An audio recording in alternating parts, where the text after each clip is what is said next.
Um, what year were you born? '03. Oh, 03? Oh, wow. That's crazy. Nah. I graduated high school in 03. How's that? Yeah. It's wild. I work with a bunch of old dudes and they're always Where do you work at now? it's Vicarone Heating and Cooling. Oh, okay. My shop is based out of Strongsville, but we have one in Columbus and Chicago. Oh, really? That's Yeah. crazy. Yeah, it's it's all right. I mean, I like the job. It's good, but Did you get like certified for that and everything? I am certified, but you definitely don't need it for most HVAC. You need it for like installing air conditioning mainly, like the AC. Oh, really? Yeah, didn't that's know what that. the refrigerant goes into. And even then installing it, you really don't need it. It's more for servicing it when you carry that stuff. Interesting. Because, yeah, I thought you had to be like just certified for all of that stuff. That's cool. It's pretty easy to get the certification. How long did it take you to do that? So I went to a trade school for my latter half of high school. So just those 2 years, I was like half of the day would be in the trade, and then half would be my regular classes. So like 2 years, like 2 school years. Crazy. Yeah. Honestly, 1 year. Is it like a labor intensive job? Not necessarily. Not compared to a lot of the others. Like out of all the trades that like build a house, it's like one of the more ones. But like compared to the framers, the people who actually like put the wood, like build the house, compared to roofers and like siders, it's not too bad. But like electricians and fucking electricians and plumbers have it pretty good. Do they? Yeah, at least in new construction. That's funny. I have a buddy who's an electrician who works for I think he works for one of the steel companies around here, and he seems like he's got a pretty cushion gig. I mean, He doesn't seem to be complaining about it a not lot. too bad. Because nothing's heavy. They have like spools of wire, but I mean, it's on a spool that like rolls out, so they just pull it. I don't know. They don't have to do too much. They always work at a very calm pace. Yeah, I don't blame him for that. No. Because, does the guys who do HVAC, do they also do electrical work? Or A you lot of just them. do, okay. We don't do it necessarily for the house, but like you hook up the furnace a little bit. It's very simple. Yeah. So not really. Maybe the people who install the AC do a little bit more, hooking up the, like the coil on the side of a house. That's the AC. So very minimal, but it's pretty common that they'll like have knowledge of the trade. Oh, so you kind of do both? Yeah. That's cool. Where'd you go to high school? Brunswick. Brunswick High? Yeah. That's where my cousin David graduated from, but he graduated in 03. The year you were born. I mean, you're making me feel young, yeah. You are young, my friend. I guess so. Enjoy it. Trust me on that. I am. I never wanted to get old. I never thought I'd get old. The fact that I've gotten to nearly 40 is crazy to me, both with my lifestyle and the way I drive. I got over that driving quickly. My first car was a manual Subaru Impreza, and it was nice. really quick. And I like scared myself out of driving fast. I didn't crash ever, but eventually that car did basically total itself through like the inside. And You destroyed it from the inside out. pretty much. And so, I might drive a little faster than most people, but nothing crazy like I used to. I definitely have a lead foot. That's for sure. Good. But I drive a Prius, so you know what happens when a cop clocks a Prius going too fast? They go back to their station to get their gun recalibrated. This thing must be off, yeah. Yeah, no way this Prius is going 95 in a checked. school zone. Oh, yeah. You must be picking up one of your kids. Yeah. But no, Prius ain't bad. I drive a Kia Sedona from probably a year or two after I was born. So that's like, I don't know how else to describe it than like a potato bug minivan. It's like an old Jetstream.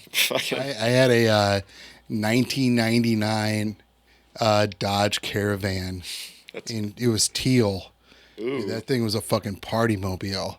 We used to do this thing when I worked at Melt in Lakewood. We all got paid. This is back when we still got paid under the table. Hmm. Like that's how legit that place started out as. We all got paid under the table, and he'd pay us in cash on Mondays. Nice. So we would do this thing called Man Mondays. So like me and a bunch of like different kitchen guys would pile into this minivan and go drive somewhere to like raise havoc and then come back. That was the only That's the whole thing. somewhere that had like some sort of like gaming something or other.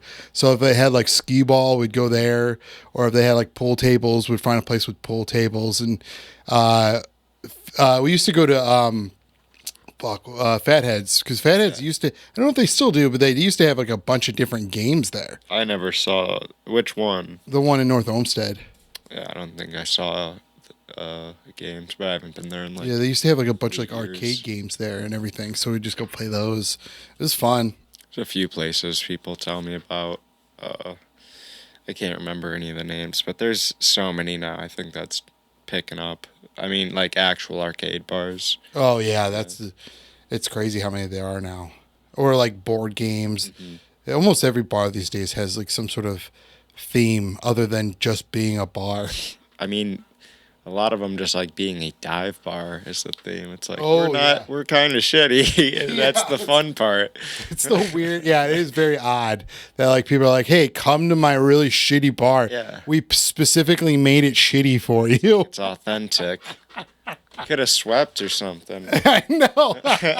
I get like the exposed brick or whatever, but Which is cool, I guess, but like you could have remodeled the bathroom or something. That would have been nice. no, fuck it. Yeah.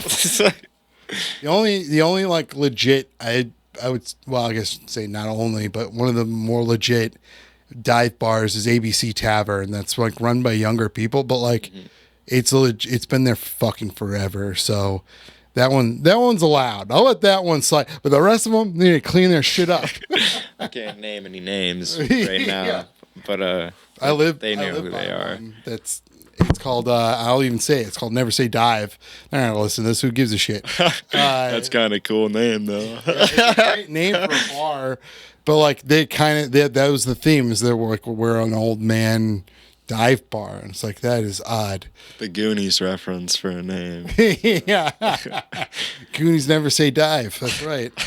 Well, they say well, you got it. They're going on a bar run. They'd say never say dive. That's exactly right. Which all of them are probably. Yeah, how old do you think they'd put them now? I think they got to be in their like 60s now. Holy shit! When was that movie? That movie was like 86. And they're all like 12 or something. Yeah, so they have to be well into their 50s or 60s. That's crazy. Yeah, which is funny to think about. But did you play sports what sports did you play in high school? High school. So before high school, I did all football, all up until that. And in middle school, I did wrestling for like 2 years. So I was doing both of those. That were my main two. I like dabbled in basketball and baseball, but never really felt them. But I was really good at football, pretty good at wrestling. And then after freshman year, I had a really good season of football and a really good season of wrestling. And I was like, there was a summer lifting for football. You had to wake up on summer vacation at like 9 in the morning or 8 something and go lift every day. I wasn't feeling that, so I was like, I'm just gonna wrestle, and I'm cool with that. And so I wrestled all throughout high school, and kind of knew like the rules were holding me back a little. I was like, I don't know, I feel more capable than what wrestling allows you to do. Sure. Yeah. Yeah, because it is like somewhat like restricting of what you can and cannot do. I mean, obviously you can't throw a punch at somebody. Yeah. It's a sport. I mean, you're really trying to score points. And It's the same thing with fighting, but it's, I think, less sportified, less like of a game, Sure. you know. Yeah, they put too many limitations. It's like would you rather play checkers or chess? And it's Mm. like chess definitely allows you a lot more freedom to move the Yes. pieces than checkers does. Yes. So yeah, I'm a more of a chess guy myself. Definitely. I don't like restrictions. No, I mean, I get why it's in play. It's to make the sport. I mean, it wouldn't be wrestling without its rules, but I was just feeling like, I don't know, I was more suited for something else, Hmm. even though I was good at wrestling. Um, did you do any trades while you were in high school? Like trades? Yeah. Just the one, because I was in the trade school in high school. Oh, So okay. just HVAC, and I was doing it at school. Oh, that's cool. I mean, yeah, I wasn't getting paid for it. It was like my class. Yeah, but that's a lot smarter than like some of us who like go Yeah. to college and then don't get a job in your degree. Like honestly, trade schools, in my That's what I opinion, the think. smartest way to go I know. because by the time you leave high school, you have that certificate Something. and you can walk into a good paying job. Like very rarely do you get that these days. And like, it almost feels like a heyday of the Clinton administration back when you didn't need a degree to get like a fucking 6-figure job, Yep. which was I can't imagine like it Living in makes that you, world. yeah, it's like how did you guys fuck that up? Fumble the bag Yeah. for us to then try to pick up. Um, Oh, because they offered you credit cards and you squandered it all on credit. that's getting, yeah, you're getting deep. But damn it, what were we just on? Oh, trades out of high Oh school. yeah, yeah, yeah. I just figured I didn't really want to go to college. I mean, it'd be neat, but I knew the debt that came and was just like, better off without it. And I got a few like, mediocre offers for wrestling, nothing crazy. And I was like, all right, I'll just hit the trade school instead because I didn't see myself going to college. And then what's option B? Nothing. Right. Why not do the trade Yeah, for sure. for free? And college is a fucking waste of money.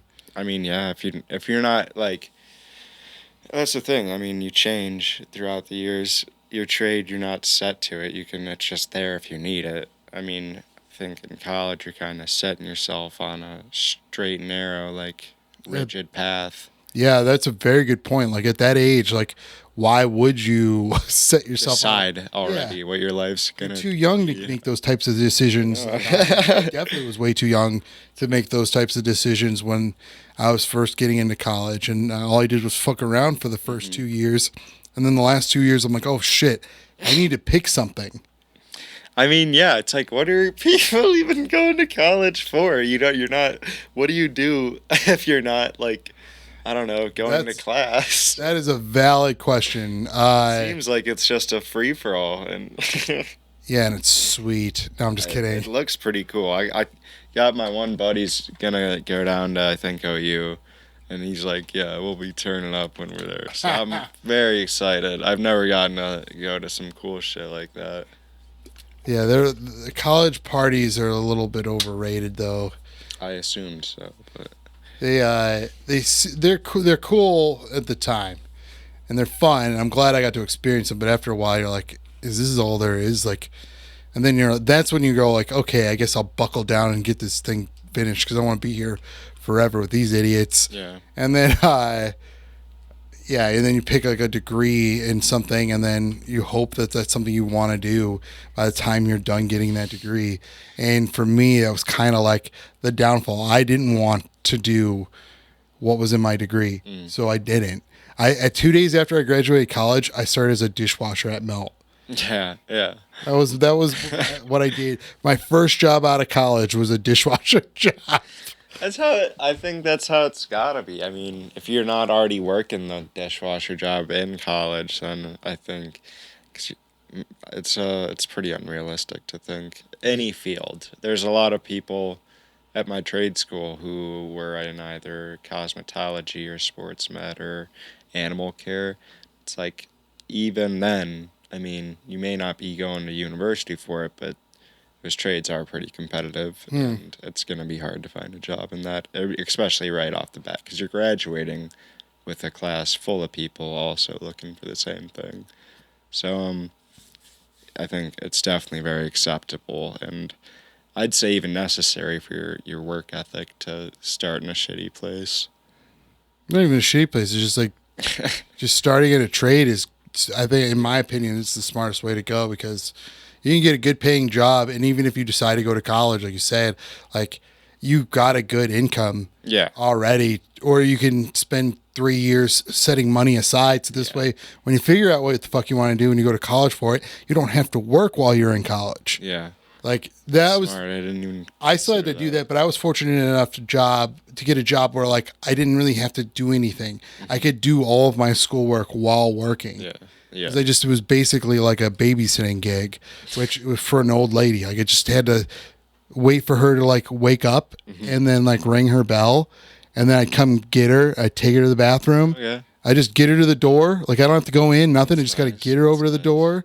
She does her thing, and I walk her back to her room. Doesn't make sure she doesn't fall or anything. That was my job. That's a nice job. Pretty. Sure, you could do a lot of schoolwork. Oh man, yeah. And it was from 8 p.m. till 6 o'clock the next morning, but they paid me pretty well. So it was it was a perfect gig. And then it kind of lined up because she passed away like right when I was graduating college. I mean, that is some good timing. Yeah. Didn't have to be like. That's why I was like, okay, well, I guess I'll take the job at this dishwashing job for a while. So I find myself a job in my field. And then I realized, like, I don't want to fucking work that job. Like, so my degree is in pharmaceutical engineering, and pharmaceuticals are like a really fucked up practice. Oh, yeah.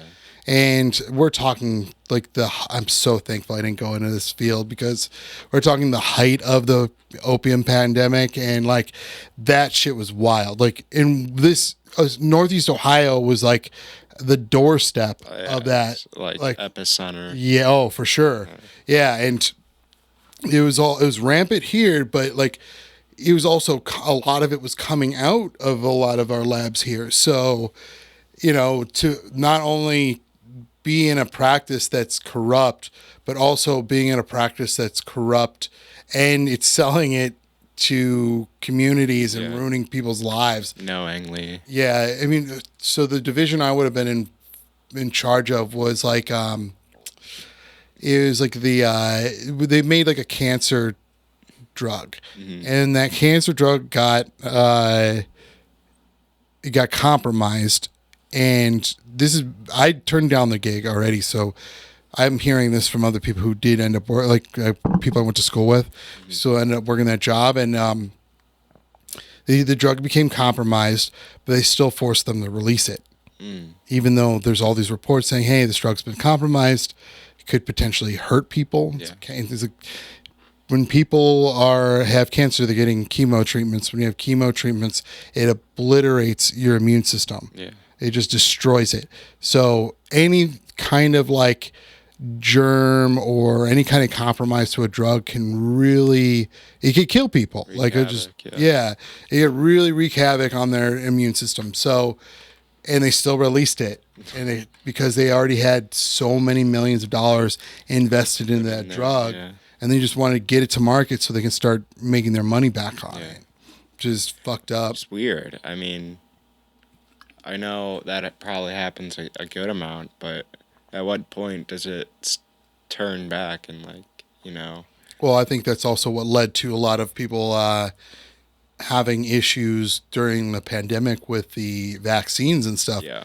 I mean, you've already laid the groundwork for that over decades of malpractice and bad behavior. Totally just abusing trust. And the vaccine's a big one. I don't know. It was really weird, the amount that, I get it, but I don't know. It also seemed like it was just pushed very hard. I also do understand why it would be. I get people's concern with it. Yeah. I do.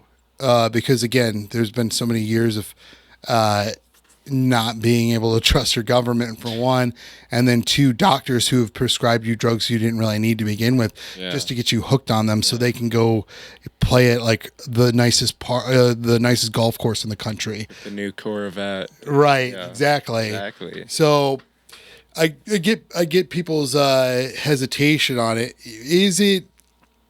I don't know. It's tough. Like, It is. but I still ended up getting it because I knew it wasn't real anyways. So I'm just kidding. It wasn't real? Yeah, the vaccine. Oh, yeah. Vaccine's not real, so that's why I got it. It was just If it's water. not- yeah, if it's not anything, who gives a shit? My parents made me, because I still live with them. So they're like, you have to get this. Oh, really? Yeah. So Which one did you get? The Pfizer or Johnson & Johnson? Or the other one? What was the other one? I want to say, I don't know. I can't remember which one I got either. I mean, if it was Pfizer, like, I hate saying that. That's true. I don't know. I take ibuprofen all the time. But, like, I don't know. It's weird how some things are readily fine, but a lot of others. Yeah, and I don't know what's in, like, I couldn't, well, I know how to make ibuprofen, but like there's certain drugs that I've taken, like Adderall, for instance. I take Adderall for my ADHD, and I don't know what's in it. I don't know how it's made, but I take it. I trust that it works because it does. It keeps me focused and not losing my shit. So that's nice, but I don't know what's in it. So that's why I was like, fuck it, I'll just get this stupid vaccine. Like, I don't know what's in it. Scientist. I read some of the peer reviews. The couple of them I understood, but there's a lot in there that I didn't understand. But it seemed a lot less sketchy. I felt a lot less. I felt a lot less afraid to get it after I read those reviews than I was before I read them. So I was kind of I think in my head I was like, I'm trying to freak myself out of getting it, and if I still feel comfortable getting it after reading this bullshit, then it's probably fine. Yeah. So that's the extent of my research. My research, it was the Joe Rogan podcast. No, but I would have no idea. Take ivermectin now. Yeah, I wasn't on the ivermectin, but I would have no idea what I'm looking at if I tried to read like actual pure medical studies and shit. They make some that are simple to read. They're like, they kind of just boil it down for you in layman's terms, which even then it does get a little confusing. But yeah, for the most part, I felt pretty comfortable with it after reading a lot on it. And but I'm also an idiot, so who knows? My information is just as good as anyone else's. Right. And honestly, it's I think it's pretty far-fetched to say that it's completely safe, though. Yeah. Nothing's completely safe. Everybody has a different chemical makeup. I'm sure so when you're training for MMA, right? You probably follow some sort of diet that fits your personal needs. That diet may not necessarily work or like be good or even not necessarily work for everyone. Like what works for you may not work for your whatever another person. Yeah, that's right. And like it's so your makeup of what your body is definitely different for everybody. Mm-hmm. So to say that all vaccines are completely safe is, in my opinion, a little far-fetched. We all had to take for like schools and stuff like that. You had to take your vaccines for those. And are those 100% safe? I don't believe so. No, me neither. I don't think they're 100% safe, but I would say that if it's like the ends justify the means, I guess, in a sense, because if we immunize all these other people and it could save more lives than not, and it's still a good practice. Yeah, I'm not against vaccination. Just this one was weird, and I know, and it's just if you spoke out against vaccines at all of a sudden you're some sort of like right-wing quack, and it's like, well, the main reason I didn't want it wasn't really because I didn't trust it. It was because I absolutely knew that I didn't need it at all, and I was like, I shouldn't. Why does everyone want me to have this? It's just like I'm fine if I get COVID. And I did get. I think everyone got COVID multiple times. I mean, tested positive for it multiple times, but the first wave got me. I couldn't taste for like a month. Wow, really? Yeah, I still have never gotten it. yeah. Such a nerd. No, dude, you probably just got your own strand. Like, I feel like everyone got hit differently from it. I mean, before we knew what it was, so when the pandemic first started, I was in California. Hmm. So I was out there doing comedy shows. That's sweet. So, like the second day of the comedy festival I was doing, they declared a state of emergency in all of California and then started shutting everything down. So our shows went from having anywhere between 50 to 100 people to having 4 people. So it hit it hard quickly. So I knew when I got home, it was only like at least a week or two away from getting here. And, but it was crazy. I may have gotten it then, not knowing what it was, or yeah, I don't know. I just have zero proof. That whole time I never. It's been a long time since I've even been sick. Yeah. Yeah, it's been other than like a sinus infection. That's the only time I really get sick. I get something like that, sinus infection or a slight cold or cough before every fight, like 2 weeks out usually. Really? Yeah. What do you think that is? It's probably, we think, just like everyone, we think it's probably a combination of 1, nerves, and then 2, like cutting weight, Huh. I would assume. The weight cut would make your immune weaker, and then nerves just, I feel like, because I do it in time, like 3 to 2 weeks out, I always have enough time to be completely back to normal and healthy, like right on fight time. Mm-hmm. So I don't know, maybe my body just knows what's up and it's trying to like cleanse out or something. Interesting. Do you guys do a lot of your fights in Northeast Ohio, or do you travel? Yeah, we have a good bit. It's all over, but we have a good bit in Euclid, if you know the Neo Sports Complex. I don't. It's a big warehouse. So they do some there. I've been to one in Akron. We do a lot. I just fought in Youngstown at Penguin City Brewery. Oh, That's nice. a cool venue. So Akron, Youngstown, Cleveland, and then we do a lot of our kickboxing because we kickbox too. We do a lot of those in Indiana. Oh, wow. I just had a tournament like a few months ago in Orlando for kickboxing, and that was cool. Now, does your record for kickboxing different from your MMA record? Yeah, it's 2 different sports. Oh, okay. So yeah, they're different. What's your record in kickboxing? 5-0. 5-0, damn. And you're 4-0 in MMA. Mm, That much I do know. I read that online. sweet. Because you're on like what was it? If you Google your name, you're on like Apology. yeah.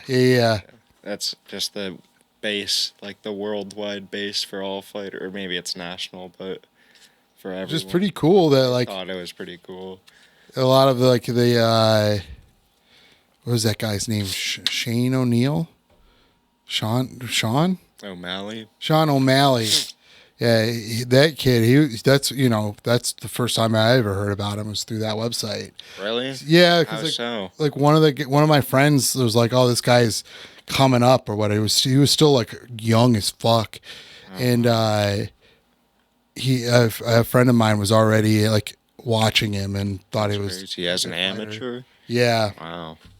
Yeah, no, I could see that. I've seen his first amateur fight, and he knocked him out in like 20 seconds. Damn. Yeah, that kid was tough as nails. He's got crazy skill and speed.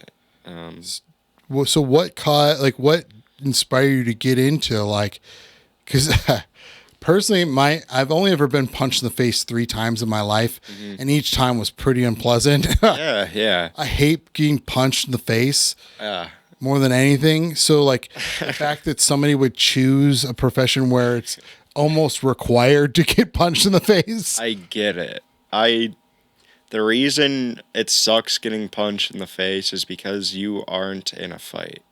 Maybe you are, but like it's because you aren't already banging and smashing and shit. Exactly. Like, if you're already there, it's just another blow. But if you just are like in a like this and you were to just get like cracked in the face, it does suck. Yeah. Getting punched, it's a different kind of pain than you'd expect. Different punches do different things. If you take someone like to the ground and just like smash their face, that hurts like traditional pain would, obviously. You could imagine. But getting like rocked by a punch is a different type of pain. Like I got dropped my last fight, but it was on the chin, so I didn't feel any pain at all. I just like kind of came to on the ground for a second, and you don't feel anything. But like if you were to get rocked by like behind the ear or like the temple or something, that shit sucks. It's Yeah. like you get sick and nauseous and equilibrium's off, so that's terrible. That's a pain that like it's not a bodily pain. It's just I can't explain it really. So you were wrestling in high school.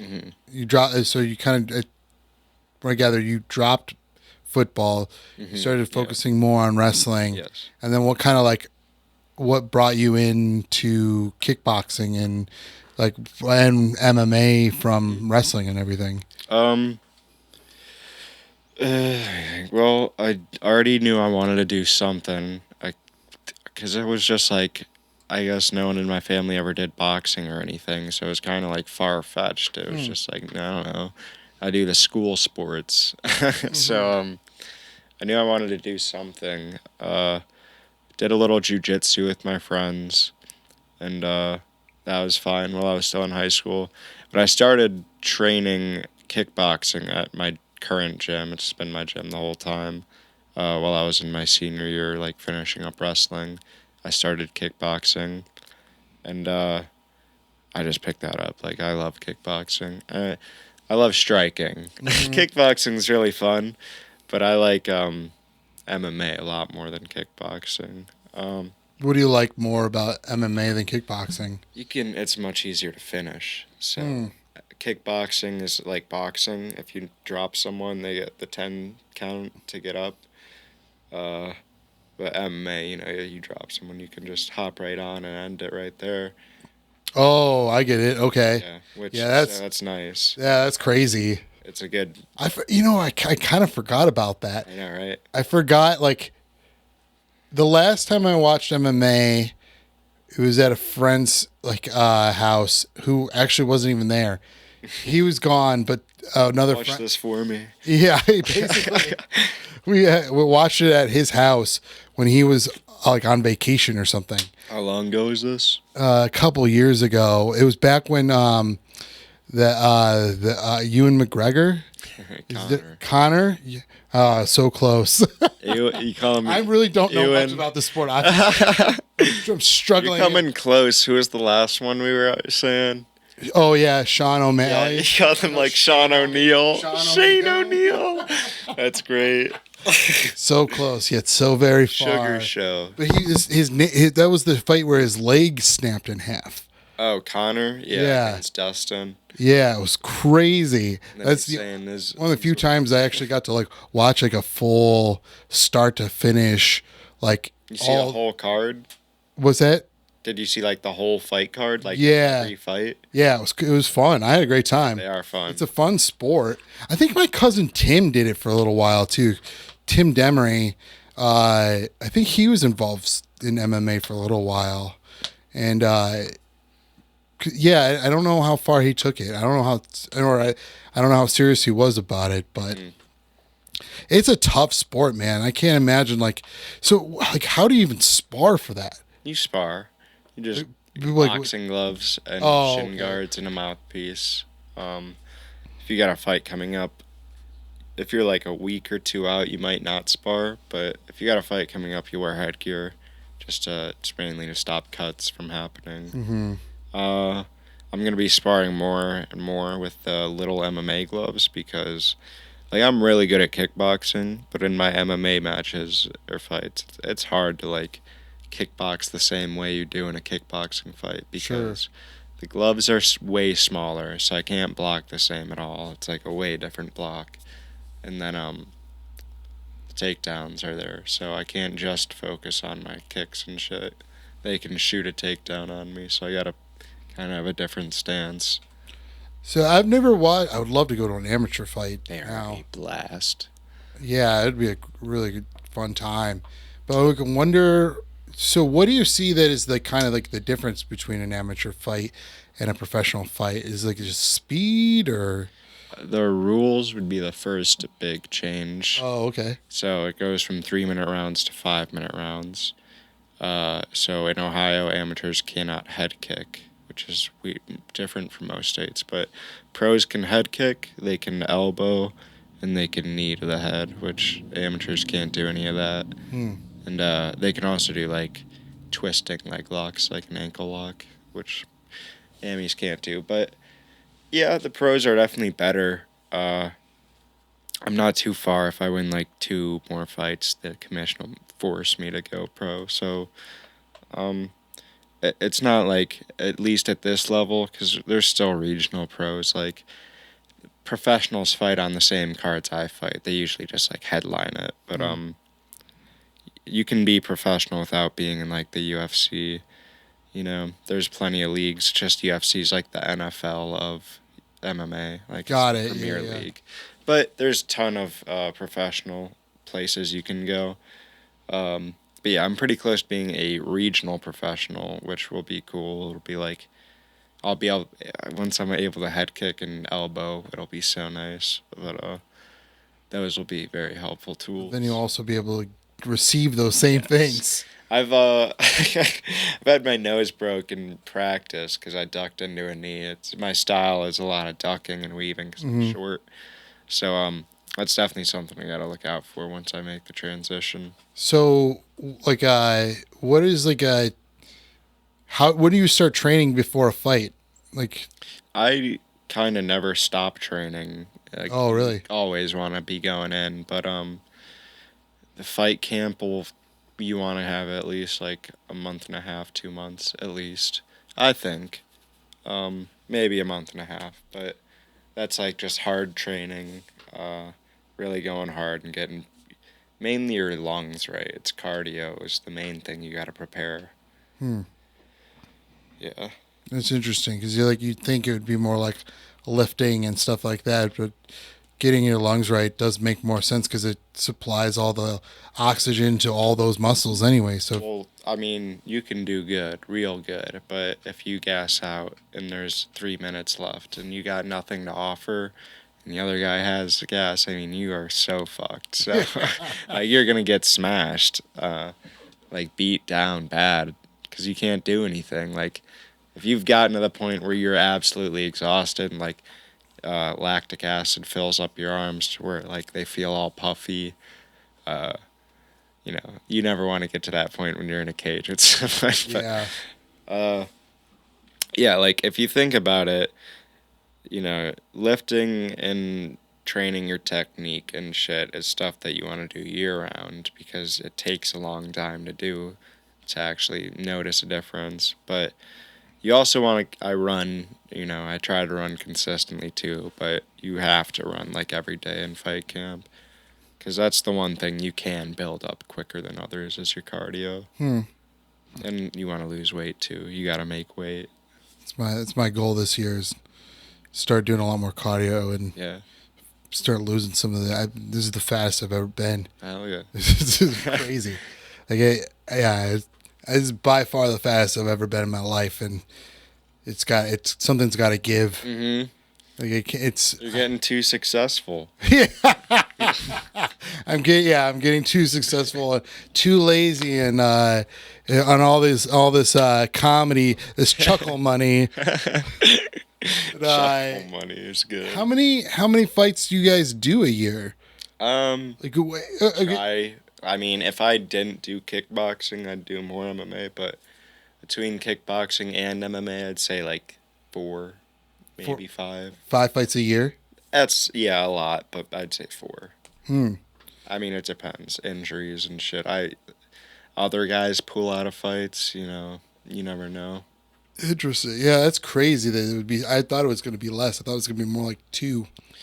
Yeah. At an still amateur level, you kind of want to pump them out. I mean, we're taking it slow for me because I can do good. And you want to rise and get better Mm. competition each fight, but not too quickly. Like I probably would be allowed to go pro maybe now, maybe next fight, but like we're not doing that shit for another year or two. Hmm. Just Yeah. because, it's safer. Yeah, and this way you can get a little bit more training under your belt Exactly. and start building up some of that mass for when you do go pro and that speed. This way, like you kind of hit the ground running as opposed to like Yes. not having put in the groundwork and then going immediately to pro just You for the don't want to buck. learn how to be a pro MMA fighter in the pros. Yeah, like the best practice you can get is an actual MMA fight, like that goes on your record. Obviously, it's the real thing. Um, so amateurs, it's not really, no one cares if you lose in an amateur. It's not like no one cares, but it's much better if you can go undefeated. Like you can pick up a nice contract or something straight out the gate if you really stack up a nice resume. Yeah, you're well on your way, especially for the 4-0 in MMA. You started 2 years ago, right? Yeah, about. Wow. And you're 20 now? Mhm. So basically right out of high school. Yeah, I know I had my first fight. I was 18. Um, yeah. Crazy. I mean, I don't know. It was sweet. It's really cool fighting all these. I'm always the youngest, and of course, I'm 5'6", and they're always like 5'11", 6 foot. But it's just the weight class I've been fighting in is lightweight 155. But it's always been cool, I guess, being younger than everyone and still winning. I think a lot of them kind of respect that. Yeah, that's awesome. Now, what do you go through psychologically like before these fights? Like That's a fun one. you getting sick doesn't sound surprising because like Yeah, before a fight because of the amount of like I'm sure the stress and yeah. nerves that go into before that. Like I can't imagine. It's weird. It's chill. It's all lackadaisical. Of course, I'm taking my training dead serious every day, but like it's like I don't even have a fight up until like a week out, and then basically keeps me up at night.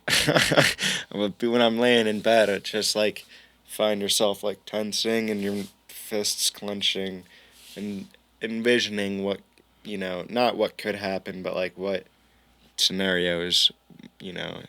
You just gotta stop yourself and be like, listen, you can't try to plan out a fight. You have to just go in and do your thing and react, kind of. Yeah. It's very nerve wracking the week all until the day of, and then I just kind of feel very empty, I'd say.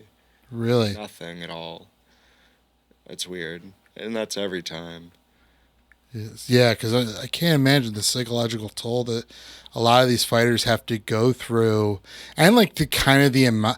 Like I think the hardest part is like some of these guys are like friends, Hmm. and they get because they're professionals. They get the fact that they're getting punched by their friend because that's the sport, and they have that understanding. But to have to punch a person that you like or like I don't think I have the mental capability of understanding that kind of world of like I mean, it's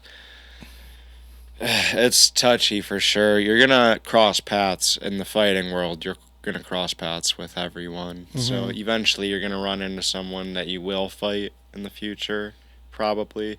I'm still actually pretty cool with I think every single person I fought. Um, like we're all not very cool, but we're all pretty tight. I could like text them if I wanted to, but fuck, I keep losing the train of thought, dude. The mental like the things you guys got to go through Oh if you yeah. like even if you If you like the were to, person. yeah, if you were to fight a friend, that would definitely be much further into the professional, like much higher up. Um, it keeps coming back to my head as Kamaru Usman versus Gilbert Burns. I know you don't know who that is, but um, It's all right. they were real cool. And Gilbert challenged him for his title, and he lost, but it was very close, like 2 or 3 rounder. And man, it was just a lot of emotion. I was like crying and shit. Really? Yeah, I mean, fuck, dude, those are some big ones because they know they're like daughters and stuff. So Yeah, and like, so for a fight that big, how far out do you like? I know you said you don't like, hmm you're always training, you never stop training, but yeah, like for a fight like that, when do you start like seriously preparing for that particular fight? if you're Or like like, at the top, yeah, um, like a lot of them will fall out and dudes will take a fight on a week notice. They'll pop it wow, because that's money on the table. And he's got to lose 20 pounds, 25, 30 pounds in a week, but he's got to put it together. interesting. Yeah. But I think the preferred thing for a lot of them is like 8 to 9 weeks is what they want in advance. A little bit over 2 months. Yeah. Yeah, it's I can man, I can't. To be honest with you, I'm surprised it was that short of time. To be honest with you, because I think in my opinion, I think it would be more like a year out or something. Like, yeah, that's what I would want to know. Well, You know, yeah, but think again. You want to have multiple fights in a year because you got fans. If you're mhm. again a pro, you got people want to see you, and you're getting paid. It is your job to fight. Um, a year is much too long because it's just you're gonna get injured in a year. Mm. So you can't plan a fight a year out because you will get injured in a year of training. Um, no one ever fights 100% is a very common saying. There's always some ailment, something small that'll bother you. But I think a lot of guys. I think the mentality of I'm gonna go fight anyways, no matter what, it's kind of fading away. As MMA gets more like gentrified almost. It's like getting a little more posh, which is good because that means we get paid more to do it. Hmm. But And better working yeah, circumstances exactly. too. It's losing, and this is all. I think this is all probably for the better of the sport. It's losing. It's like just gritty, like fight through whatever and fight because you're a fighter. Right. And it's becoming more like, all right, I guess you are putting a lot on the line, so maybe we'll work with you if you're broken or something. Yeah. No, what do you got to do when like what's the psychological hurdles getting over those like injuries before you got to do a fight? Like, Yeah, there's always the one of like deciding of am I gonna still go through with this fight or hmm, um, am I not? Am I gonna? Because I know I'm at a disadvantage from where I was yesterday for this fight. Like I know I'm not gonna perform as I would have yesterday because I'm hmm, injured now. So do I still want to fight like this? Can I still win?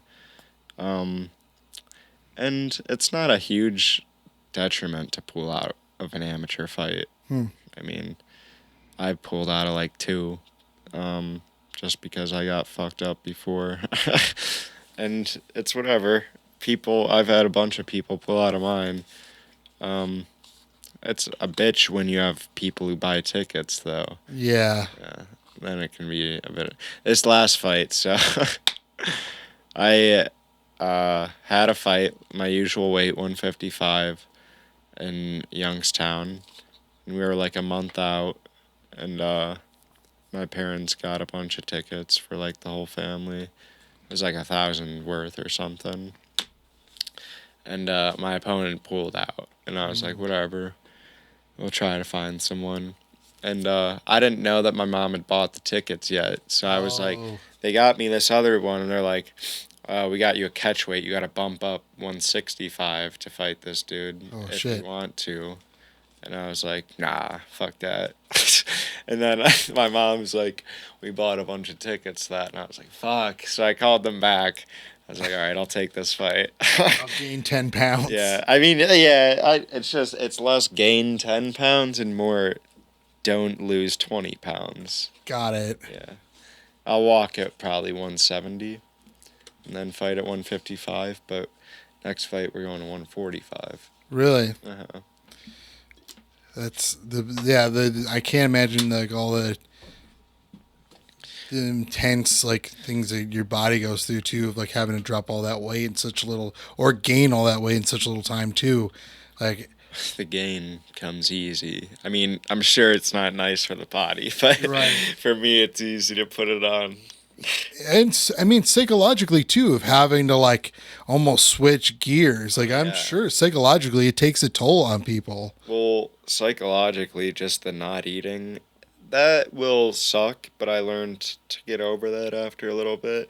It's the water and shit that, like, the last few days when you can't drink. I mean, you just have to really ration, like, a bottle per, like, then the last day you can't drink. But, that's when you might get irritable.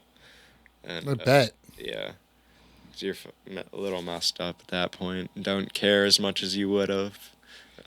Yeah, I can't imagine. If somebody told me you can't drink water 24 hours before something. Sucks. Especially because you have to be, if you aren't on weight, in a sauna all day. I mean, with no water. Holy shit. Yeah, what the fuck? But again, I think wrestling really conditioned me and just got me. It's not all bad. Learn to like it. Who are some of the mentors that you have in MMA, like, or in any sport? I guess kickboxing wise too. Oh boy, I've always liked Stipe. It's always been my boy. You know, Miocic, he's our boy in Cleveland. Mm-hmm. I've always liked him, but we don't like his gym a whole lot. No, he's awesome. Love Tony Ferguson, if you know him. And then another Ohio-based one is Cody Garbrandt. I liked Cody, man. He just lost his last fight on UFC 300. Oh. So we're fucking shook. But whatever, man. It's tough to say they're all still my idols because Stipe is pretty much retired. I mean, he's at that point. I'd say he might get this last fight with John Jones. We'll see. Tony Ferguson was on a 12-fight win streak, and then he lost one. And since that one loss, he's been on a 7-fight losing streak. Wow. It's terrible. Yeah. Cody, he's just been on such a roller coaster, and it's probably not looking great at this point. So it's hard to have really idols in MMA. And so you want to look for someone who's already retired, because everyone knows MMA is like a brutal one. It's not loving. Who do you talk to to get yourself like in the headspace like for a fight? Like who would you like? Oh, I'm going through it. I just need to I need to talk to somebody about like what's going on. Who's your phone call? I got like a few guys on the fight team. I'd say like 3 key dudes. All of them are just the best. Nice. Yeah. I don't really ever need to talk to anyone. I definitely prefer not to be talked to before fights. You know, it's like I know it's more for people who are like newer, I think. They're not adept to this. It's like when someone it feels like they're patronizing me when someone's like trying to get me psyched up. I'm like, hey man, it's not my first fucking time. Really? Yeah. I would to be honest with you, I'd feel the same way. It's different. Like my last fight, one of those 3 dudes, he was helping me warm up, and he was fucking hyping me up. But like, it's different because he was hyping me up while warming me up. He's holding pads for me while I'm warming up. It's like, if you're like standing there, like, and someone is like rubbing your back or some shit, that'll be like, all right, stop. Right. I'm fucking good, dude. Yeah.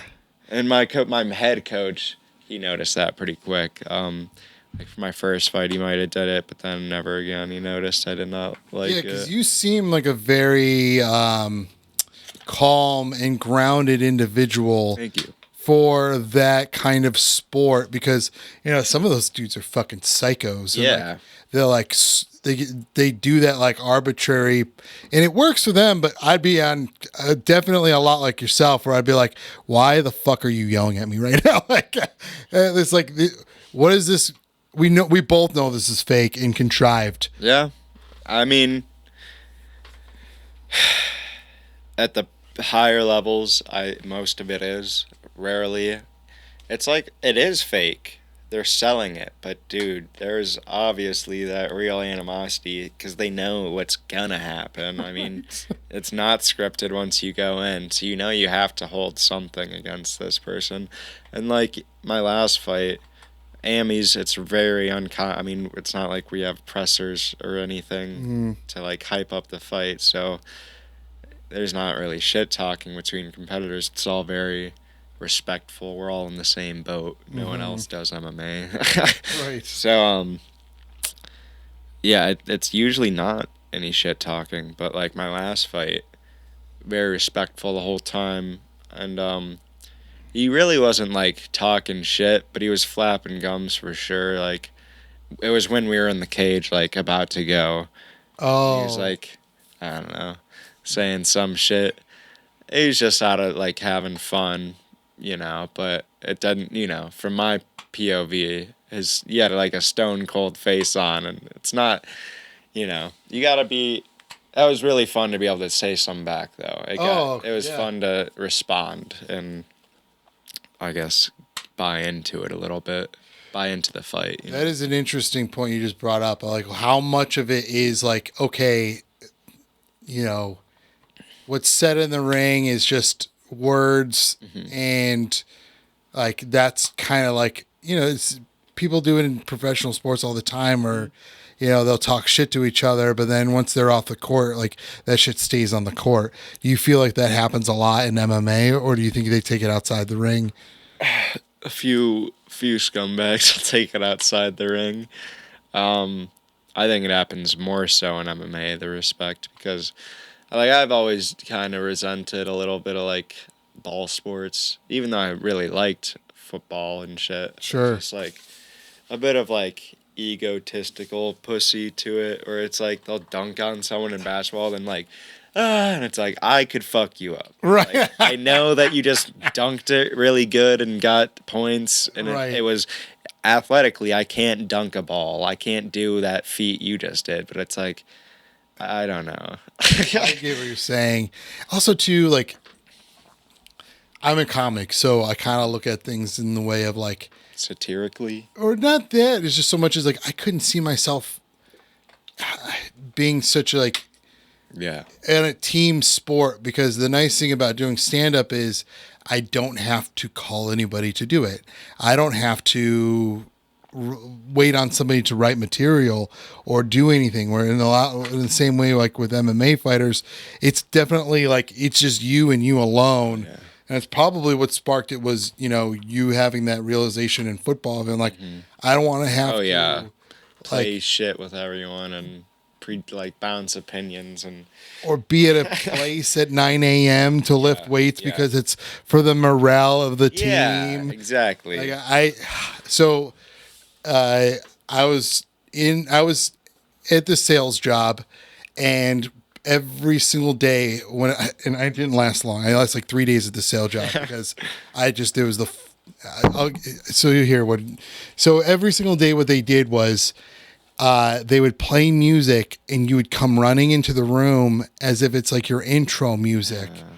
And then everyone runs into the room, and then the sales director or the sales leader would point at somebody and be like, Sally, what is your 5-year plan? And she'd be like, buy a new house and pay off all my credit cards. And like, like literally everybody was like, let's buy a sports car, or like some Black Mirror shit. yeah, some weird fucking like cult like So attitude. what was your 5-year plan? And I was like, I don't know, not die. Like I was like, Yeah, I mean, I don't. It's good to have a guideline or path, but you shouldn't be trying to plan your life out 5 years in advance.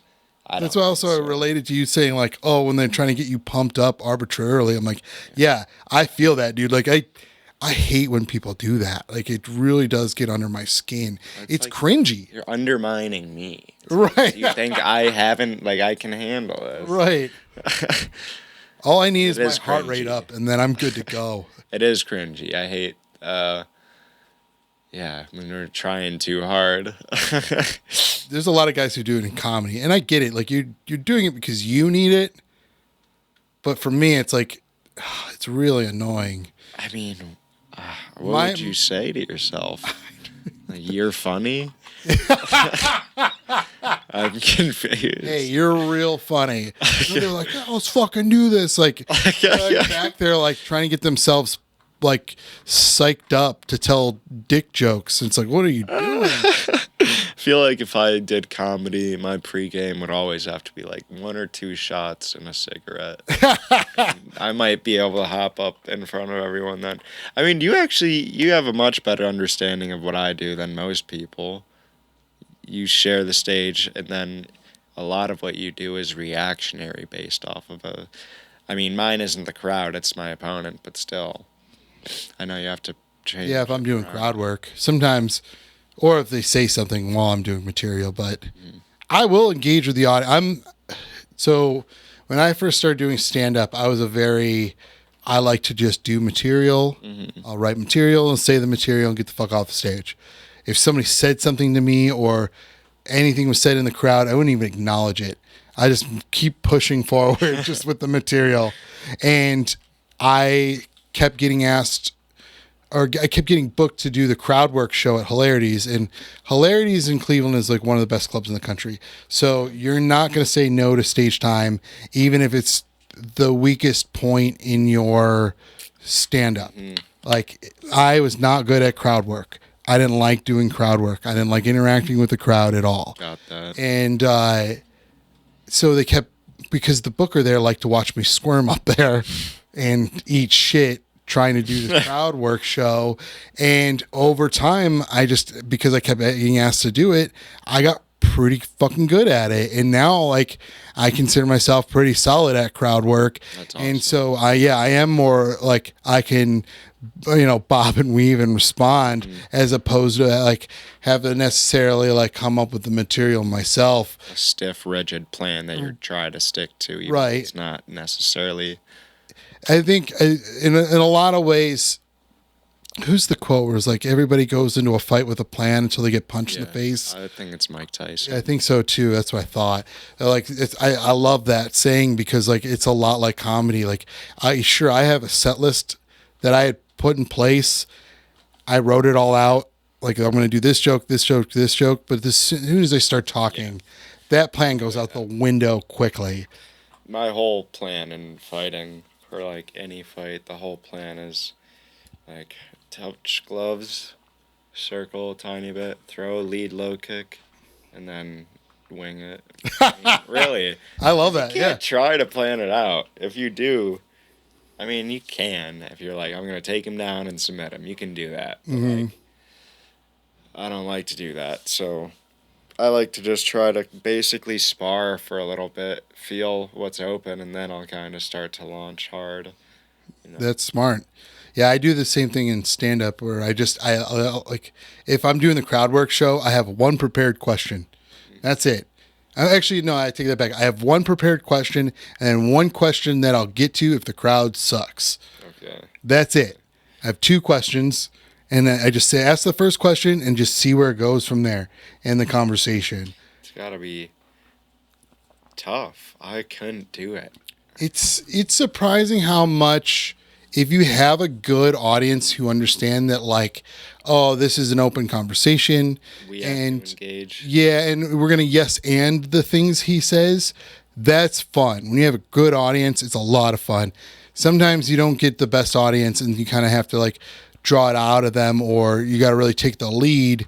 But that's why I come in with the first prepared question. That's more of I'm feeling them out and see where they're at, and then take it from there. Or I might address something that happened before I got up on stage, or something that the host said. I'll address that real quick and then ask the question. But I have those little, just like a couple little prepared things that I have just to start it off, just to get it going, and then after that, I'm winging it. That's how you have every good performer, I should say, I think does it. Of course, musicians have it written out, but they're just feeling themselves when they're performing it. I think you just got to feel yourself. Yeah, for sure. So we do, when we do the Mayhall show, it's 11:30 to 1 a.m., but we have a warm-up person. So one of us who runs the show or produces the show will go up with literally are nothing. You're going up as cold as possible, and you just kind of like get the crowd warmed up. But I fucking love that spot because I can't ruin the show, so I will improvise the entire thing. I don't know what I'm gonna say when I get up there. That's scary. I might be able to do that someday, but it is horrifying. It's for me now. I'm at the point now in my comedy career where that's exciting because I usually know in comedy what I'm going to say. I just don't know how it's going to be perceived, and then what I'm going to need to switch up in order to get a laugh. So that's the hard part, is that you don't know how it's going to be received. But when you go up and you don't even know what you're going to say, let alone how it's going to be received, that's a fun tightrope to walk. Just walk up and like glance over the crowd. I mean, what are you looking for? Are you looking for a person maybe, or like just the mood, or what's? I just start saying the first thing that comes to mind. Okay. I just I'd be getting in trouble, dude. if I try to think of something in my past that I thought was funny as I'm walking up to the stage and go, okay, that's the first thing I'm going to talk about, and try and find the punchline. That's horrifying. And then I'll just see where it goes from there. Like, I'll ask the audience questions, like something that like I was talking about that sparked my mind. And like, oh, how do you feel about this? Yeah. Like the more specific you can have the questions, the better, because it doesn't definitely help lead the conversation to a conclusion.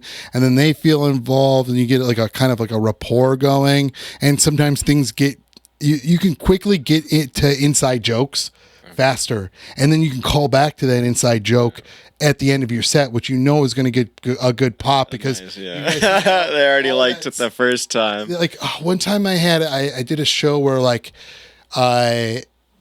I forget what the fuck I was talking about, but it ended up being like I was talking about how I'm like crazy or whatever, and I have the pills to prove it, and how I was like, but I'm no like John Wayne Gacy where I have to look beneath the floorboards, you know what I mean? Yeah. And then at the end, I don't even remember what I was talking about, and then I was like, but there's a possibility where we still need to look behind those floorboards, and that's how I ended the set.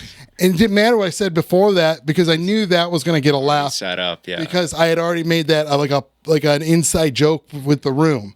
So you can build those rapports quickly. And I don't have, usually we only make that. I wish they gave me more time to do the warm up spot. Sometimes it'll do anywhere between 10 and 15 minutes, but I would prefer to do like 20 if I could. I gotta go to some comedy shows. These sound like it'd be a great They're time. fun. They're a good time. And you can never go wrong with going to a show at Hilarities. They're the best comedy club in the country. They really are. I'm not even saying that because they're in Cleveland. Like, you hear a lot of comics talk about it. Cleveland's popping. Yeah, it's weird, right? Yeah, it is. It really is. You wouldn't, I guess, expect it. I'm from Parma originally, but I never lived in the city. But like, being around it always is. You hear a lot. That's how I know Dave. Yeah? Yeah, because I'm also from Parma. Oh, yeah? Which part? I grew up on, like, Donshire over by, like, Parma High. And then, till I was, like, 12 or 13. And then when I was 13, we moved over to Old York Road in Parma Heights. Okay. So, over by, like, Yorktown Lanes. Okay. That's where I grew up. That was the area like I grew up in. It was fun. I liked living in Parma, but, I was homeschooled, so not a lot of the Parmaness rubbed off on me, which is nice Lucky too. you. Yeah. Yeah, I got out early enough. Yeah, before it like seeped into your pores. Yeah, I had like kindergarten. They tried. We lived right behind Normandy. Yeah. Oh, I know. Yeah, I know exactly where you were.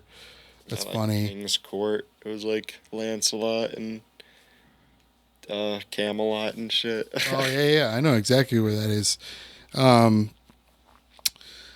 What was it? I had a question prepared. I forget things too. I literally say that once on a podcast where I'm like, "Fuck!" Where I had a question, and the question was about Oh, so do you have any like, I guess, mentors that you could call up for advice that like on like how to navigate even just the business side of, do they go through any of that at all, like when it comes to My head coach. So I go to Vanyo Martial Arts, and Mark Vanyo is my head coach. And yeah, he's had fighters go pro before. He used to be a professional kickboxer back in the day, but he's trained a lot of guys before, and he's like laid out a plan for me basically, and everything that he told me happened or would happen has happened so far.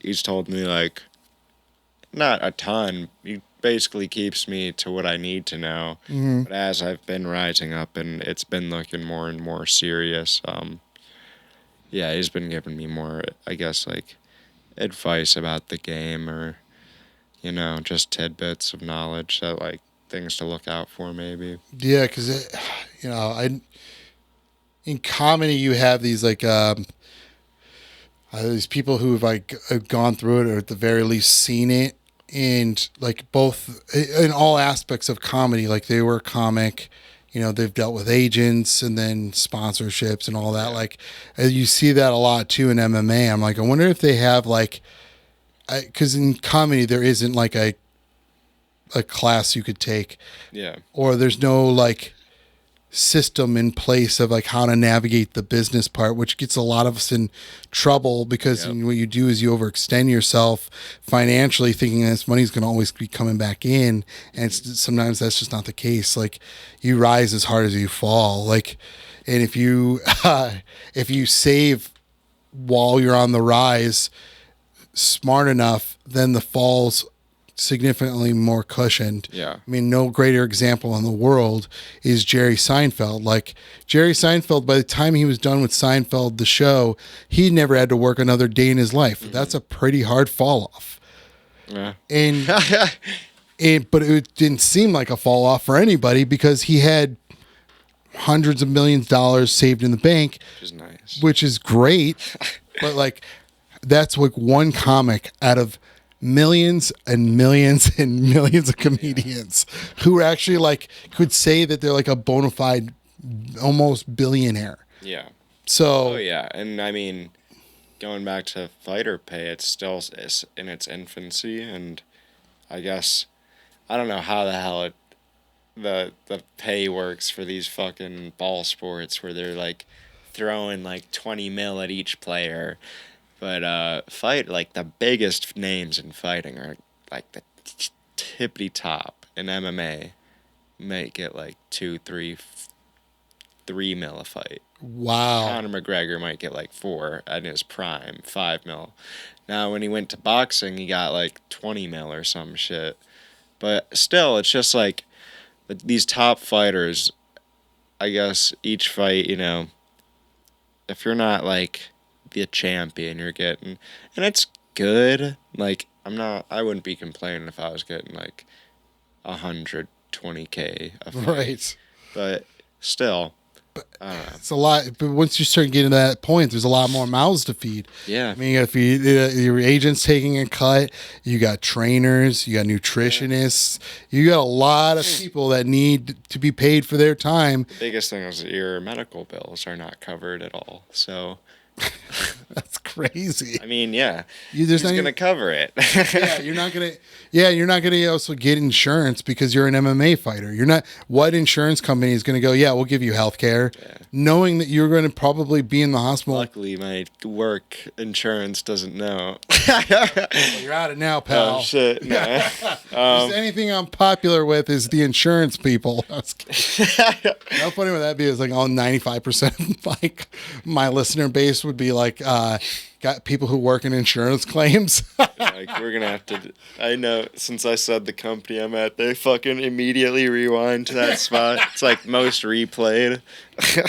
That's what I had a friend. He was trying to get a life insurance policy, and then there's been several podcasts where he's been on that he gets intoxicated and he got refused Because he drank. because he was drank, and then there was one where he was doing. I think it was one where he was doing mushrooms, and then he's talking about how he's doing mushrooms. You're like, well, or like understand how this. There's episodes where he's talking about being on cocaine and shit like that. It's classic. I mean, what? Can't have a past to Yeah. my life insurance. So what we should do is what we should say is we're now being satirical. I was legally. I've been satirical for the past 10 minutes, but that was serious right there, genuine. When I said I was satirical. See, we covered our bases legally. Yeah, I've been joking the entire podcast. So yeah, that was his problem, and they looked into it, which is wild to me that they even looked. Yeah, I mean, I wouldn't imagine that. Drinking or I guess they'd jump through whatever. But why deny it? I mean, I guess so. Whatever. It's I their guess jobs. I'm more likely to die if I drink than not. I guess. I mean, I could see that, but again, fuck it. Yeah. If you're gonna give anyone a life insurance policy, then I think you can give that to. Yeah, it's both life insurance and medical Oh, insurance. okay, yeah. They got denied for both because of all the shit he said on podcasts. That is funny. It's Yeah. really funny to me that they got denied. UFC. So UFC doesn't offer that, but one championship I'm pretty sure provides full medical for all their fighters, which is awesome. Yeah, what are the different leagues? 'Cause I only know the UFC, one. yeah. So UFC is the main one. They got Ryzen's kickboxing, but one championship's a mix of basically MMA, kickboxing, and jiu-jitsu. They put on these shows where it'll hop between jiu-jitsu matches, kickboxing matches, and MMA matches. They have some really cool rule sets where it's kickboxing match but with MMA gloves, and those are really cool. So one's been growing. They got all the Asian talent. They have all the best pro fighters from Asia. That's why UFC, dude. UFC is has been clawing. They have real problems. So they got a huge Chinese base of fans. Mm-hmm. But Chinese male fighters are terrible because one sucked all of them up. Oh, I see what you're saying. Yeah. So they want to build up a big Chinese star, but it's hard because they keep getting fucked up. We have Zhang Wei Li, who's the female champion at strawweight or something. She's Chinese and she's a huge star. But China and Canada, the Canadian males can't do it. So, and these are just two big markets that the UFC is trying to get into. They were able to do it with Mexico recently with this last champ Moreno, and Poland they've broken into recently. Ireland, I'm sure. Where? Ireland. There's a lot Ireland's of Irish. been on that train. The Russia and Kazakhstan and everything is huge. I bet. Yeah. Those guys love blood sports of any type. Yeah, it's all they got is wrestling and pretty much wrestling. Yeah. So yeah, UFC's growing. I don't know. I like to see competition in the industry, though. Of course, that's better for everyone. Sure. Especially when the competition is providing fucking medical.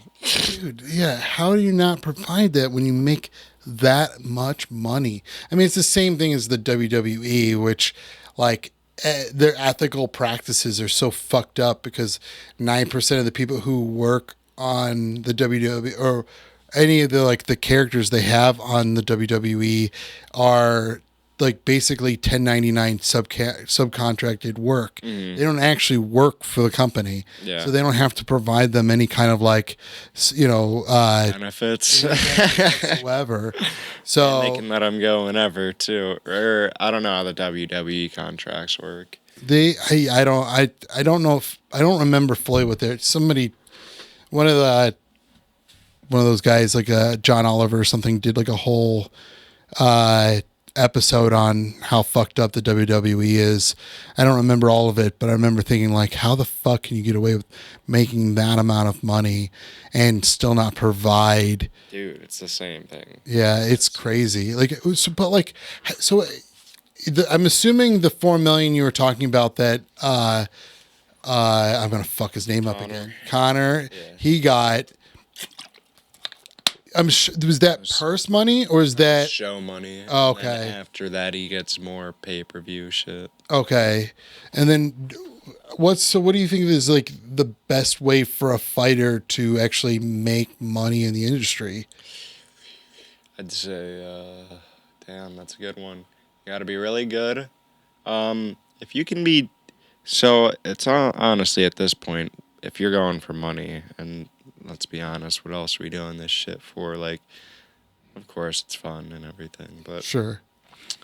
the best way to do that is to get a following. If you have people who like a lot of people who like you on social media, then you'll get signed to promotions and you'll get fights that you don't deserve or anything. And it's just because you bring people in, which is obviously what a promotion wants. So the best way to do it would be to try to build, and you see it all the time. I see a ton of Instagram accounts of like amateur fighter, and he's got like 15,000 followers and not a single fucking fight. And you're like, what the hell's going on? I see that in comedy too. Yeah. Luckily, I mean, there's been a few comics that have like Cleveland comedians too. Like they've not overnight by any means, but they've got a good following and they get a lot of gigs because they have a huge following. Yeah. However, these guys are the real deal. Yeah. That's not always the case. Like usually if it's you have a ton of followers and you're getting a bunch of gigs is usually because you just have a following and you're not a qualified comedian. But these guys are actually very good. So it's kind of nice to see people like deserved. Yeah, like their popularity is something that they have the work ethic, which is so nice to see because in Cleveland, I don't know if it's like that in MMA, but like a lot of people, their downfall is their work ethic. They just don't take it seriously enough, which don't get me wrong. I understand some things can just be a hobby. I'm sure you see that in MMA. Yeah, it's what a lot of people say. You know, I don't think anyone gets into MMA. I mean, I think, that's not true. I think a lot of people do get in MMA. It's mean, like, I want to try it, do a fight. I think once you, like, are, like, trying to do it, I think you know that you would totally love to pursue it. Of course you would. Who wouldn't? If you identify as a fighter, it's like, why wouldn't you want to then have your job be fighting? Yeah, that's that is the downfall. It's the crossroad I'm really at, and that's what I've been getting told a lot from my coach. It's like you can really split off and go the professional route of buckling down and working the same and even a good bit harder than I already have been. Or just kind of be like, I'm winning, I'm having fun, just keep kind of doing what I'm doing. And eventually that would probably have me fizzle out, pick up some losses and stuff. So we're at the point where now you gotta pick up the work ethic even more. And yeah, I'd say the biggest fall off, you won't even really get started if you don't have the work ethic. Yeah. And dude, you're young, so I say go for it. It's better to fail and having tried and then not tried at all and just spend the rest of your life sitting there in misery going coulda, woulda, shoulda, because that is a miserable life. I know. That's one of the big motivators is I want to be able to...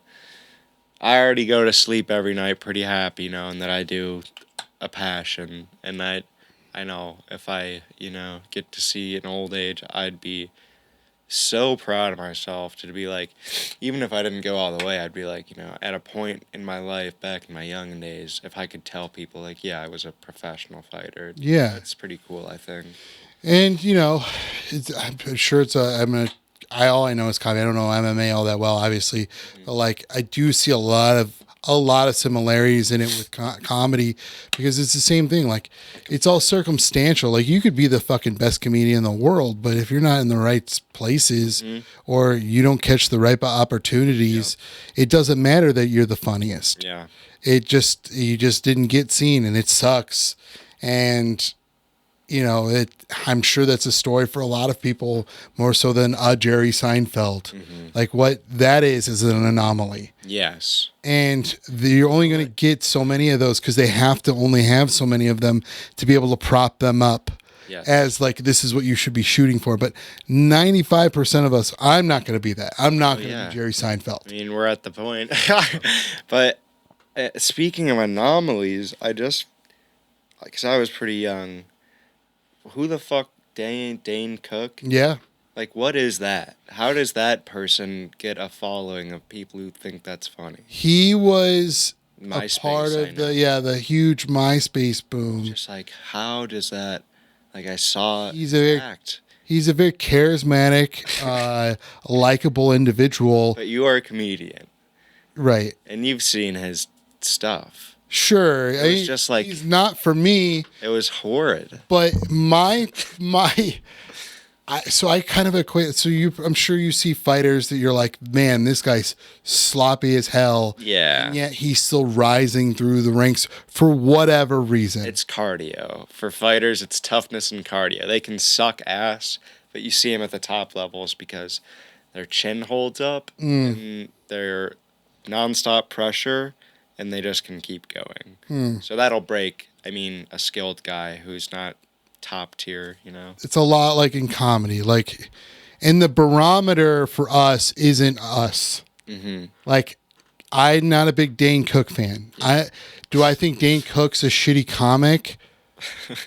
Personally, sure, but I'm not the judge. The audience is. The audience is the judge of all of that. Say he was great. Yeah, and he had a following, and he had millions of people coming to his shows, and that means if that's how we're judging comedy, then yeah, he's a great comic. Yes. I didn't get it. I watched it and I was like, there's got to be some deeper joke. It's not just him being his fucking idiot. No, that's all you get. And he's you can't fault the guy too, because that's kind of half the job, is being this this insane clown, Yeah, you're there to entertain people. It's entertainment. And that's the same thing I do. Right. But at least you guys have wins and losses. If comedy, I think you guys can kind of. It's not on your record, but I think you guys take your wins and your losses, right? Oh yeah, we do. Well, for every W, I would say there's at least 10 L's. Yeah, I'd say it's nicer to you get to practice in a private room for MMA. Rather than having to only practice by doing it for comedy. That seems too. You guys have sparring. I'm sure there's other people around for sparring. Yeah, but they're in my gym. They're my mates. I might cross train at other gyms, but the rule, and every respectful fighter will probably adhere to this, is like it stays in the sparring room. No one's ever going that hard to the point where it hurt you. So it's very closely related to comedy, where when you're doing an open mic, odds are good 95% of the crowd are comics. And that's tough because, again, it's more like sparring at that point. That they're going to be analyzing it. And you can't take it personal that they're not laughing, because honestly, they're inside their own heads. So it's kind of hard. All you're accomplishing is hearing how these words sound coming out of your mouth. And you can judge based on what you said. And you kind of get to know an audience well enough to know what might actually be funny. But again, you don't know how it's going to be taken. You never do. Nobody ever really. It's so funny to me that people think that some people go up there to not get laughs. I was like, I don't know a single comic like that. To not get laughs? Yeah, I don't know a single comic that gets up there. Yeah, exactly. It's so some comics will be like, oh, I don't get why he does it that way, and he does it that way because he thinks it's funny. Okay. And he thinks it's going to work, and he hasn't done it enough to convince himself that it's not going to work. Comedy and fighting aren't a science necessarily. You can't predict how everything's going to go. True. Because you have that human element involved. Yes. So, yes. There's so many people who try and put these rules or things you should or should not be doing while you're on stage. And it's like none of this, there's no rules to this, and there's not a science. Parallel. Yeah, it's just like as long as you're constantly working and working and working and trying to find and fit it in a way where it's more universally funny. But again, it may hit if you can get 85 to 90% of the room, in my opinion, that's a pretty much done joke. Oh yeah. But until that joke gets to that point, then you just keep tweaking it. And same thing with fighting. You keep trying new things. Yep. And the game plan. Yeah, that's what the sparring's for. Is like to kind of get the understanding of what it's like to throw those punches and have those punches thrown back, and how to navigate and have that repetition of responding to those punches. And you get that in open mics a lot. Like if you're lucky enough to get in an open mic where there's an actual audience, but there's also times where you're there with just comics. And I did an open mic recently where it was like literally there was like 3 audience members and there was like 15 comics there, and I was doing pretty good. I was getting laughs, but then I was confused by that. Oh, that you're receiving laughs. I'm watching comics laughing at my material. Maybe it's good. And I'm thinking, well, that's the thing I got paranoid about. I'm like, maybe it's good to them. Comics aren't a good barometer of what's funny outside a comedy club or outside that open mic, because we hear all of it all the time. Yeah. So we have a very thick skin to shit. And so you bring that material in front of an actual audience and they're like, what the fuck? I said something recently about how like in comedy, I'm getting older and I feel like I'm getting older, but in comedy you have to be around a lot of younger people. And I'm beginning to realize the only thing I have in common with any of these young kids is we both sucked on their mom's titties. And I said that at an open mic and it murdered. It was a punch. I was not seeing it go there at all. Right. It murdered at an open mic. But then I said it in front of an audience, a paid audience, and it fell flat as fuck. They're like, what? Like, you could tell that, like, they're like, that is not what I wanted to hear. And of course, I addressed how funny it was that, like, I thought that would work. That was your... Yeah, that was my out. Was like, I get it. Like, I just wanted to see where you guys were at and see how far I can take you. And obviously, I found the line. Stepped over it a little there. Stepped over it. I probably jumped over it, but... and I did towards the end of my set, which is never a good spot to do it in because it doesn't give you enough time to kind of clean it up. Yeah. Damage control. But I think I had done just enough damage control on that joke to make it, okay, I can move on. And I'm the host.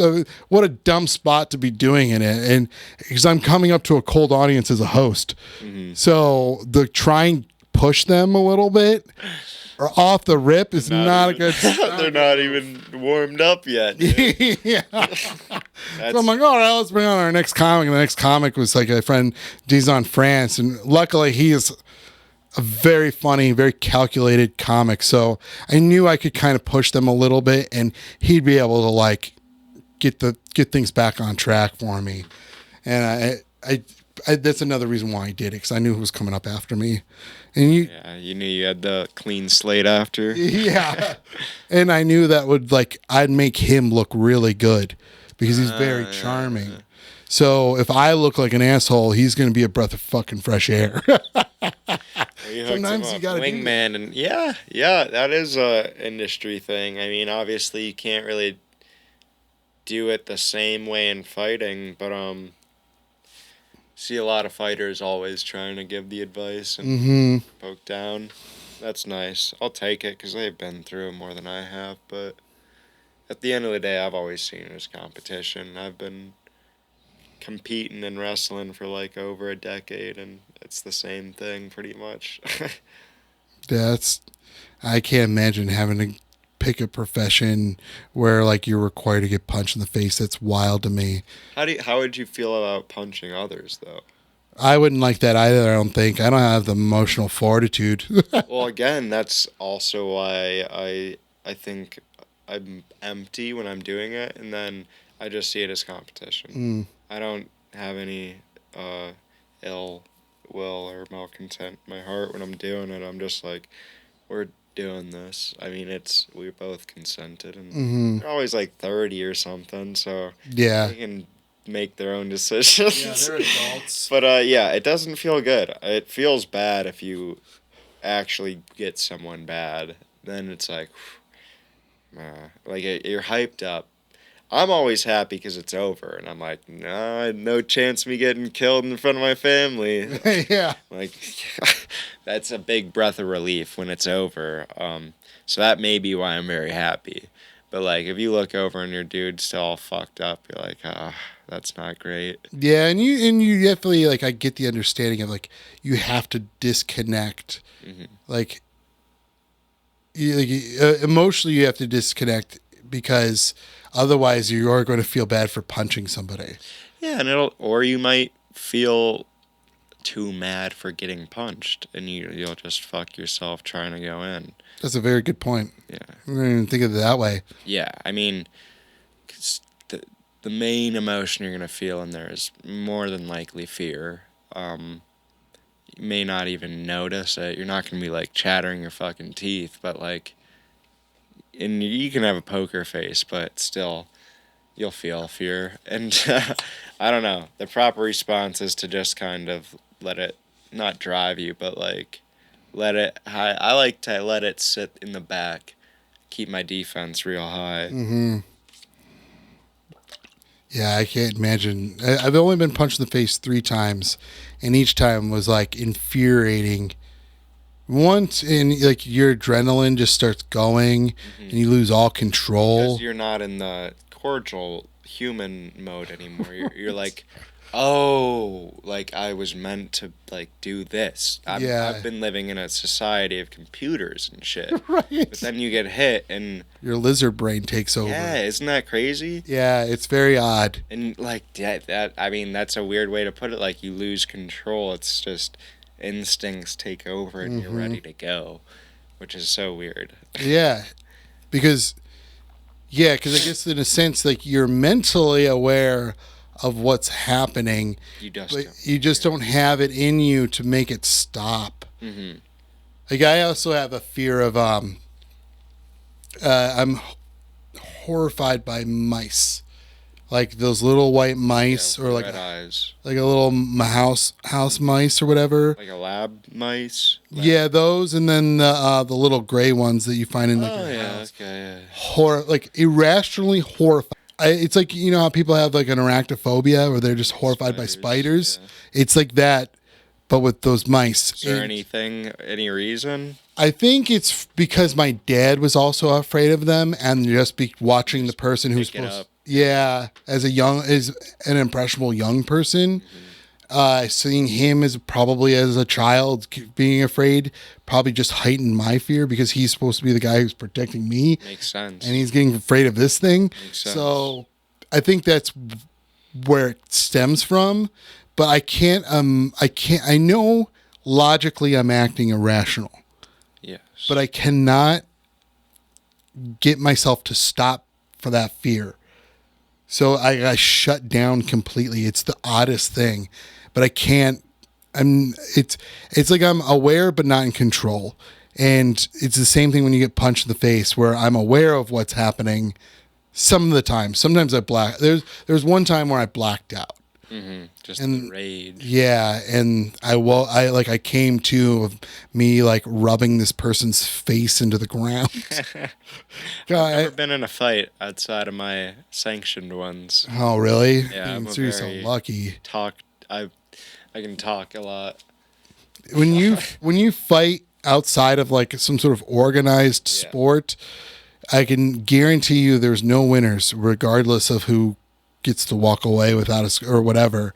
There's no winners because you just ruined the possibility of you having at least a decent relationship with an individual. So that's almost like it's almost like a death in a sense, because now that person's, you're dead to them and they're dead to you. Yeah. So since you both died in that And moment, it's literally all based off of saving an ego. I mean, there's never a reason. I mean, maybe there's a few, but for most of the time, you never have to fight anyone. It's just a disagreement that gets blown Sure.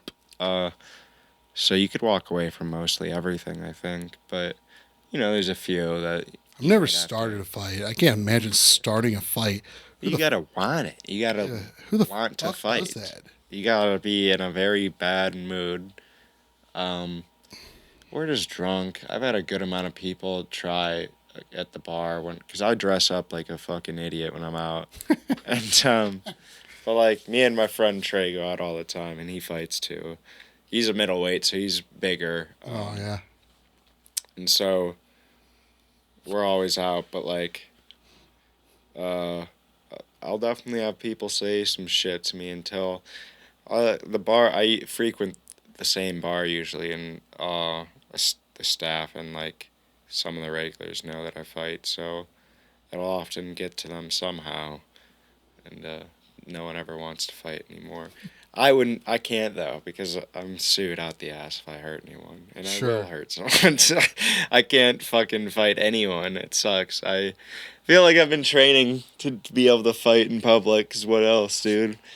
Let me use it. Yeah, it's like it's almost like owning a pistol but never being able to actually use it for any reason. Well, yeah, you never want to fight. I never want to fight anyone. I just think it's a great. It's way more useful as a confidence thing. It's just like I get to do whatever I want because I know I could fight. Mm-hmm. So I can be confident in whatever goofy shit I do. Yeah, and odds are good they have no idea what the fuck they're doing. Never. I mean, and people are so sure of themselves and everything they're doing, and that they're the cool one. And it's like, listen, I know. I don't know. You're dressed more conventionally than I am, and you're 4 inches taller than me. But I think I probably do more than you, and I think people would respect me more than you. So Well, you have the training too. Odds are good you're not fighting a person who's trained in anything. anything is the word. Like MMA is everything. Right. But if someone's trained in anything, they're still probably gonna fuck someone up if they aren't. Right. Whether it's judo, jiu-jitsu, or karate, I mean, they can fuck people up.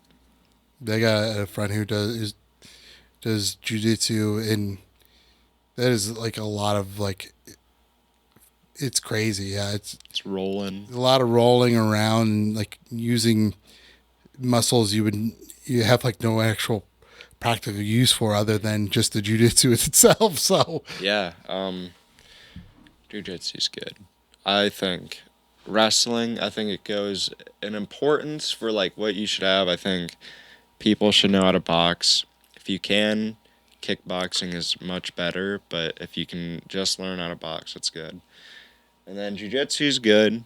It really is, but you need to learn how to wrestle first, because wrestlers just beat jiu-jitsu. It's like it's simple because if you break it down, jiu-jitsu guys don't do takedowns at all. Like, they kind of suck at them. And you know what a takedown is, like a double leg shoot. Wrestlers' main thing is takedowns and then just top control pressure. So a wrestler can take down a jiu-jitsu guy and then it's on the ground.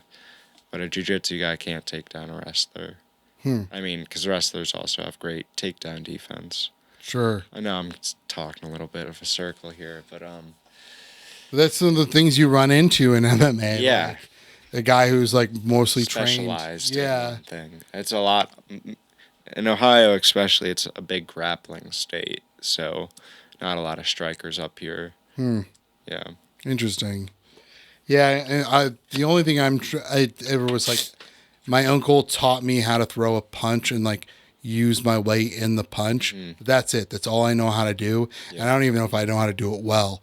I know I guess I know some of the mechanics of it. Yeah. But that's about it. Like it's served me pretty well. I mean, I would again, like I said, there's no winners in any fight outside of like a ring or a cage match. Like Yeah. if it's not like a predetermined match, there's no winners. So I'd still hurt. Like we both got injured.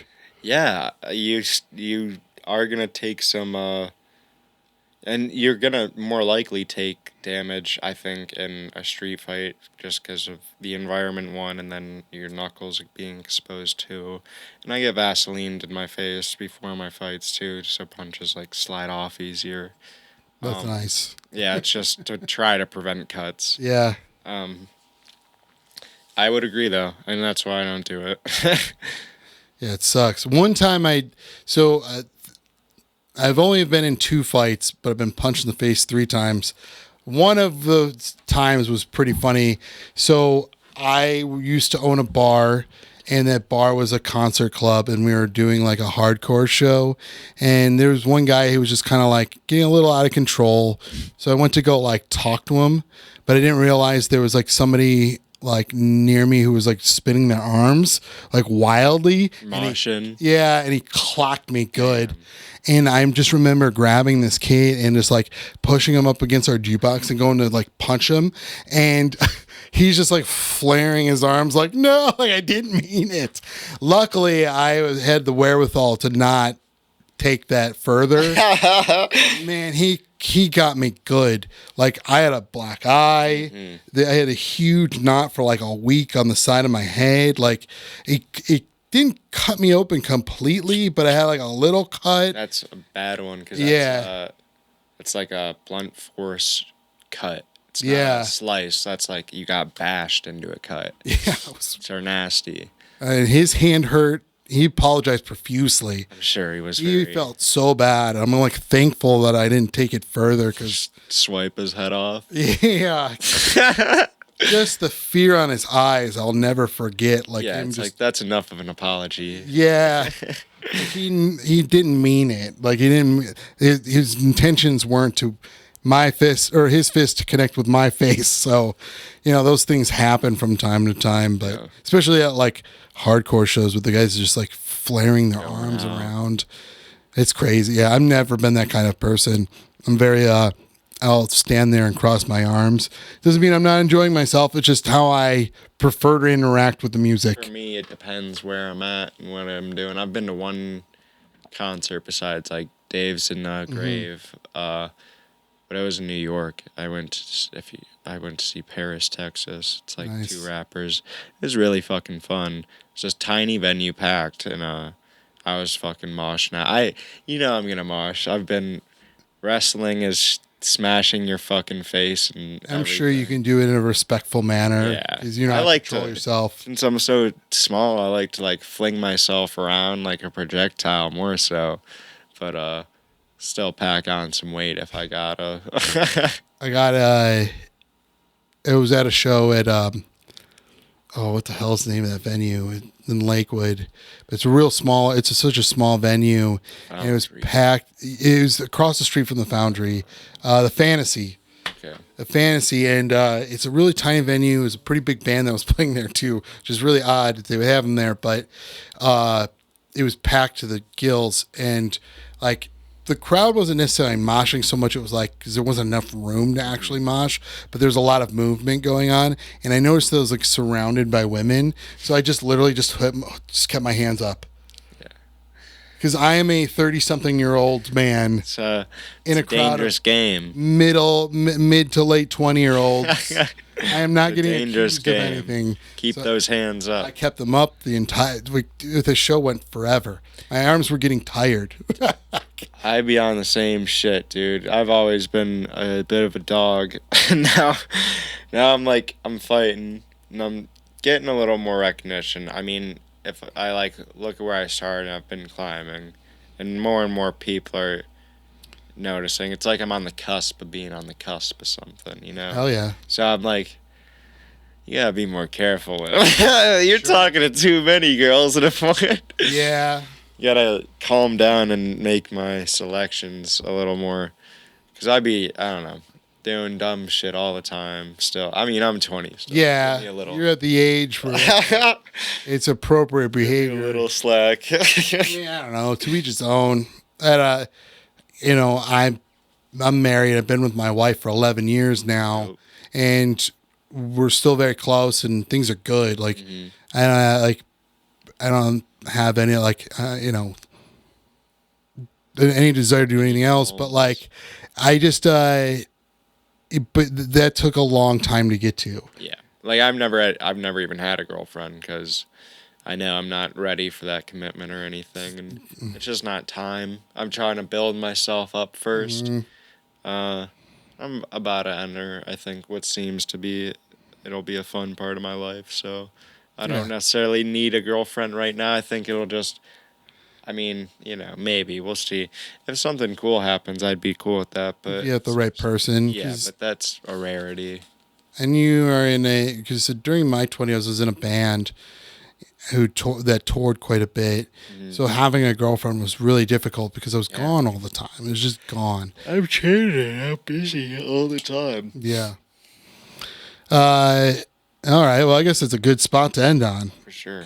Oh, man. We're almost at 2 hours. Holy shit. That went by quick. It always does with the good ones. So where can people find you? On social media. On Instagram's really the only. I got Snap, but Insta's what you'd add me on.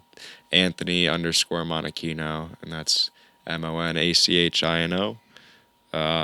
Instagram's really my only one. I guess I'll shout out the gyms, Vanyo. I think it's Vanyo MMA on Instagram now, but yeah, those are the two things. Cool. Yeah, for sure. When's your next fight? We're looking at August 3rd in Erie, Pennsylvania. Nice. We're trying. We'll see what we got opponents, you got to put it together. Yeah, do you have an opponent lined up now?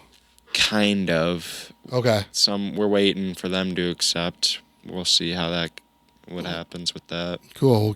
Keep an eye out on that, and then of course, always you can get me at Gheramy_Demery on Instagram and all my social media, and then you go to secretsocietycomedy.com to see where we're at next. And you can also follow us at Secret Society Comedy. Thank you again. Of course, I really enjoyed it. Yeah, it'd fly by. It went by quick, and I didn't even get to do my. I forgot to look up your weight and everything. It's all right. I mean, just have you the song "Crack a Bottle" by Eminem? Just use the intro to that. Okay. I'll do that then. Hell yeah. All right, buddy. Thank you again for doing this. Thank you for having me, dude. Great to meet you. I'll be on again if you ever have the time. Yeah. Hell yeah.